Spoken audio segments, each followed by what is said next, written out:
অতি সম্প্রতি চীন এবং আমেরিকার মধ্যে সর্বোচ্চ পর্যায়ের একটা বৈঠক অনুষ্ঠিত হয়েছে, আমরা এটা সবাই জানি। তো এই বৈঠকে ইন্টারেস্টিং একটা ঘটনা ঘটে গেছে। ঘটনাটা যদি কোনো মুসলিম দেশের মাধ্যমে ঘটত, তাহলে এতক্ষণে দেশি এবং বিদেশি গণমাধ্যম এবং বিভিন্ন নারীবাদী যে পাবলিক ফিগারগুলো আছে, তারা গর্ত থেকে বেরিয়ে আসতো এবং তারা খুব সরব হইতো, খুব সমালোচনা শুরু করতো, এত হইচই শুরু করতো যে আপনি আপনার বেডরুমেও চুপচাপ বসে থাকতে পারতেন না। ওই তাদের হইচই আপনার কান পর্যন্ত পৌঁছে যেত।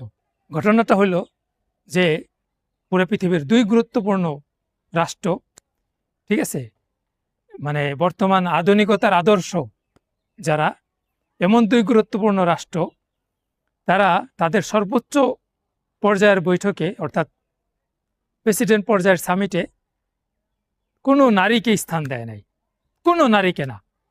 অথচ চীন এবং আমেরিকা উভয় দেশের নারীরা মানে শিক্ষা ইত্যাদি সব কিছুতে পুরুষদের সমান সুযোগ সুবিধা ভোগ করে।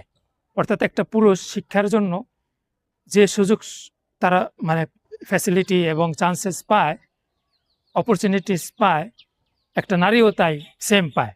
তারপরও একটা ওই যে দুই সামিটে দুই প্রেসিডেন্টের সাথে মানে শি জিনপিং এবং ডোনাল্ড ট্রাম্প, দুই প্রেসিডেন্টের ডেলিগেশনের মধ্যে কোনো নারী স্থান পায় নাই। চিন্তা করা যায়, ভাবা যায়?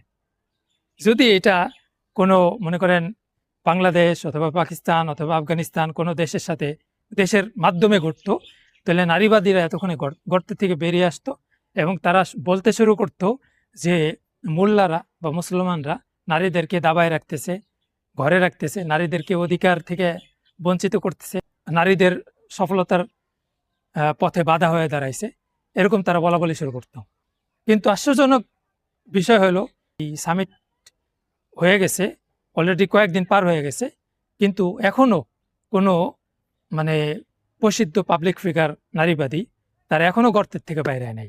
সুতরাং এই ঘটনা থেকে একটা জিনিস পরিষ্কার, যে সেটা হইল যে যারা নারীবাদী আছেন তারা কিন্তু সব ইস্যুতে তারা সরব হয় না, তারা বেছে বেছে নির্দিষ্ট কিছু ইস্যুতেই তারা সমালোচনা নিয়ে গর্ত থেকে বেরিয়ে আসে, তারা সরব হয়, সমালোচনা করে, ঠিক আছে, চিল্লাফাল্লা শুরু করে।